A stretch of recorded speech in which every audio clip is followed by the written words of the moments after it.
HSBC, one of the world's biggest banks, continues to be battered by political criticism of the activities of its Swiss private bank almost a decade ago, when it appears as if the bank was colluding with thousands of its clients to help them evade the taxman.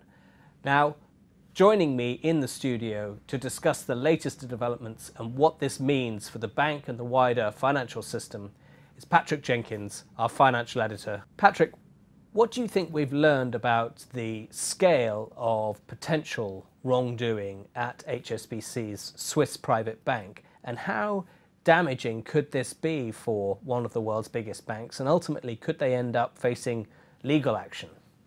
Well, I think we've learned quite a lot in terms of salacious detail about what happened between 2005 and 2007, which is when these documents relate to. We've got no idea what might have happened before that or since.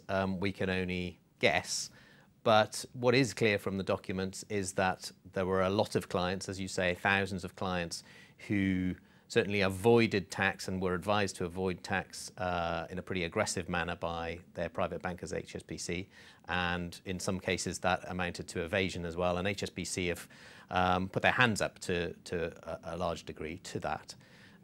The question now is what happens in terms of criminal repercussions for the bank? What does that mean for HSBC in terms of the potential cost of it, either for senior managers or in pure financial terms, because of course HSBC is among the banks that have been penalised the most for past offences in other areas. And that brings me very neatly on to the biggest worry for the bank must be the US. Absolutely. Where they have this so-called deferred prosecution agreement that dates back to 2012, when they paid almost $2 billion in fines and to settle allegations of money laundering and running money for Latin American drug barons, which was very damaging at the time. But this agreement gives them immunity to prosecution for those events. But we're now hearing that the Department of Justice in the US,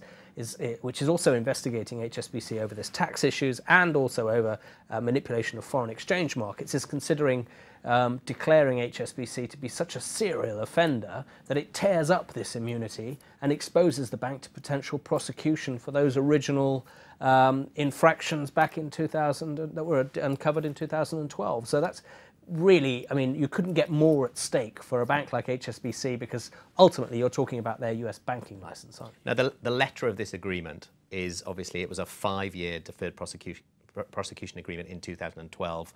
Obviously lasts till 2017, which is horrendous enough in itself. But as I say, the letter of that should protect them if these infractions were just happening in 2005 to 2007 and had been stopped by 2012.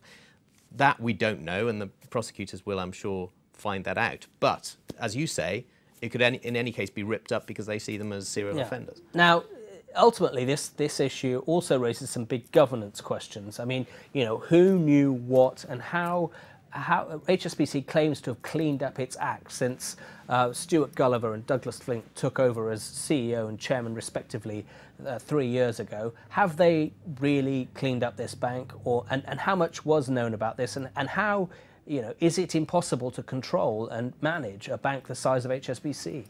Well, it's just a bit of a history lesson about HSBC. If we go back to the days, kind of 1990s into the 2000s, when HSBC went through something like a cultural transformation. This had been a very sleepy old bank, run a bit like the British diplomatic service around the world, a network of fiefdoms in different parts of the world. A colonial boys' club. Very much so. Yeah.